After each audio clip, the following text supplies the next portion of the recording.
ये कहानी एक छोटे से गांव के एक शैतान बच्चे की है जिसका नाम रोहन था।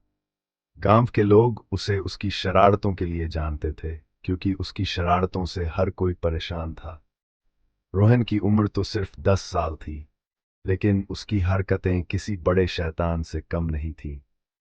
चाहे वह किसी के घर की दीवार पर मिट्टी पोतना हो, खेत में जाकर फसलें खराब करना हो, या रास्ते में चल रहे लोगों को चौंकाना हो, उसकी शरारतों का कोई अंत नहीं था।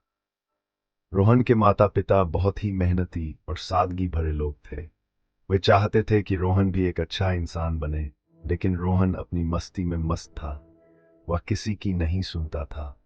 कई बार उसके माता पिता ने उसे समझाने की कोशिश की, लेकिन वह किसी की बातों को हल्के में लेता था और हमेशा अपने मन की करता था।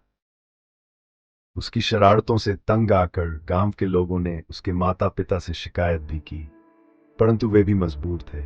एक दिन गांव के मंदिर में एक भव्य उत्सव होने वाला था। वहां पर सभी लोग बड़े श्रद्धा के साथ पूजा करने के लिए इकट्ठा हुए थे। लेकिन रोहन की नजर मंदिर के घंटे पर पड़ी और उसे शरारत करने का एक और मौका मिल गया। उसने सोचा, क्यों न घंटा जोर से बजाकर सबको डराया जाए। जब सब लोग पूजा में मग्न थे, तभी रोहन ने जोर से घंटा बजाया और सब लोग चौंक उठे। कुछ लोग डर भी गए और सबने देखा कि यह कारनामा भी रोहन का ही था। अब गांव के लोगों का गुस्सा और बढ़ गया। गांव के बुजुर्गों ने मिलकर फैसला किया कि अब रोहन को उसकी शरारतों का सबक सिखाना जरूरी है। उन्होंने रोहन के माता पिता से अनुमति लेकर उसे समझाने की कोशिश की, लेकिन उसने एक न सुनी। फिर गांव के एक बुजुर्ग ने उसे एक कहानी सुनाई। उस कहानी में एक और शैतान बच्चे का जिक्र था जिसने भी ऐसी ही शरारतें की थी। लेकिन एक दिन उसकी शरारतें इतनी बढ़ गई कि गांव में बुरी घटनाएं होने लगी। तब गांव के लोगों ने उसे गांव से बाहर निकाल दिया और वह बच्चा अकेला रह गया।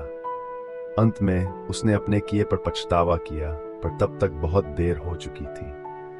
रोहन पर इस कहानी का गहरा प्रभाव पड़ा। उसने सोचा, अगर मैं इसी तरह शरारतें करता रहूंगा तो एक दिन लोग मुझसे भी दूर हो जाएंगे।